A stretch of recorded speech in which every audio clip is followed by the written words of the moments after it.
ఒకే ఒక్క సినిమాతో విపరీతమైన క్రేజ్ సొంతం చేసుకున్న ముద్దుగుమ్మలు టాలీవుడ్ లో ఇద్దరు ముగ్గురు ఉన్నారు. వారిలో కృతి శెట్టి ఒకరు. సుకుమార్ శిష్యుడు బుచ్చిబాబు సనా దర్శకత్వంలో వచ్చిన ఉప్పెన సినిమాతో పరిచయం అయింది.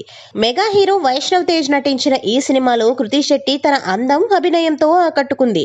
చూడముచ్చటగా క్యూట్ ఎక్స్ప్రెషన్స్ తో అలరించింది ఈ ముద్దుగుమ్మ. ఉప్పెన సినిమా భారీ హిట్ గా నిలిచింది. 100 కోట్లకు పైగా ఆ సినిమా వసూలు చేసింది. దాంతో కృతి శెట్టి క్రేజ్ పెరిగింది. ఉప్పెన తర్వాత బ్యాక్ టు బ్యాక్ ఆఫర్స్ వచ్చాయి.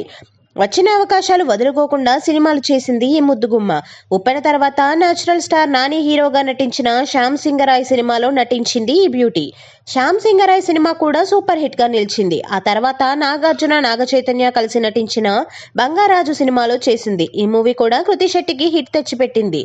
దాంతో కృతి శెట్టి టాలీవుడ్ లో టాప్ హీరోయిన్ గా దూసుకుపోవడం ఖాయమని అంతా అనుకున్నారు. కానీ ఊహించని విధంగా ఈ బ్యూటీ వరుస ఫ్లాప్స్ అందుకుంది.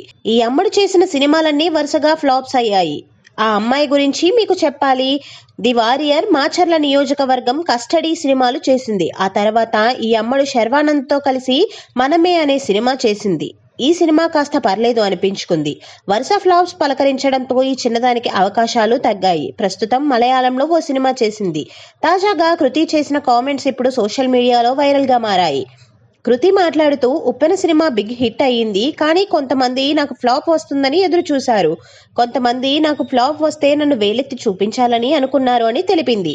అయితే నేను హిట్స్ ను ఫ్లాప్స్ ను ఒకేలా తీసుకుంటాను. నా సినిమా హిట్ అయినా ఫ్లాప్ అయినా నేను క్రెడిట్ తీసుకోను అని కృతి శెట్టి చెప్పుకొచ్చింది. అయితే కృతి శెట్టి ఎందుకు ఈ ఎమోషనల్ కామెంట్స్ చేసింది, ఆమె ఫ్లాప్ కోసం ఎదురు చూసింది ఎవరు అనేది మాత్రం చెప్పలేదు. ప్రస్తుతం ఈ కామెంట్స్ సోషల్ మీడియాలో వైరల్ గా మారాయి.